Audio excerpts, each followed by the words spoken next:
বাংলাদেশে যদি আওয়ামী লীগের পতন হয় তাহলে সকল মানুষেরই পতন হয়। আমরা যারা ছাত্র সমাজে আছি, আমার ভাই শহীদ হয়েছে, আমার ভাইয়ের রক্ত ঝরছে, আমার ক্ষোভ আছে আওয়ামী লীগের উপরে, আমার ক্ষোভ আছে ছাত্রলীগের উপরে। সেই কারণে আমি বলবো এটা সম্পূর্ণ জনগণের সিদ্ধান্ত যে জনগণ কি চায়, আওয়ামী লীগ কি কামব্যাক করবে কি করবে না। তবে হ্যাঁ, একটা কথা আমি বলতে চাই, আহমেদ ছফা সাহেব একটা কথা বলছিলেন, বাংলাদেশে যদি আওয়ামী লীগের পতন হয় তাহলে সকল মানুষেরই পতন হয়। এটা তিনি কেন বলছেন সেটা আমি বুঝি না। বইটার নাম আছে, বইটার নাম হচ্ছে বাঙালি মুসলমানের মন। আমি রেফারেন্স সহ দিয়ে দিলাম।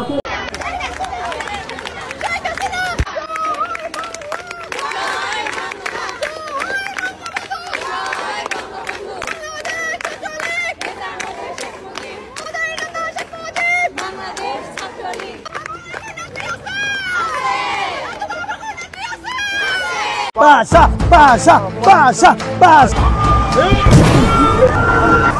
এই পাশা ভাই পাওয়ার দিয়েছি, এখন তুই এই এলাকার চান্দা সব আমি নিজে তো।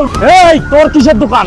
এই তুই যত জোরে ঘুষি দাও না কেন, চান্দা আমরা চান্দা বাইরে দিব। আমি চান্দা বাইর লোক, চান্দা বাই তোর চাইতেও জোরে ঘুষি দিতে পারবে।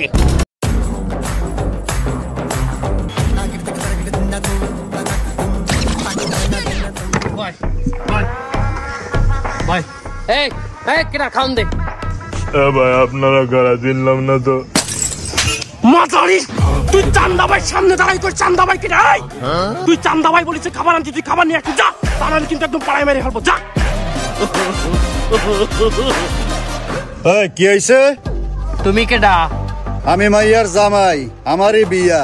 তা কি তুমি নেতামি করতে আইছো এখানে? এ তুই কি হরো মাইয়া জামাই, তুই কি হরো? আমি র্যাবে আছি। ও ধরা খাইছি আমি মারছি রে, আর কি মারা মারবি? প্লিজ আমাকে ক্ষমা করে দাও।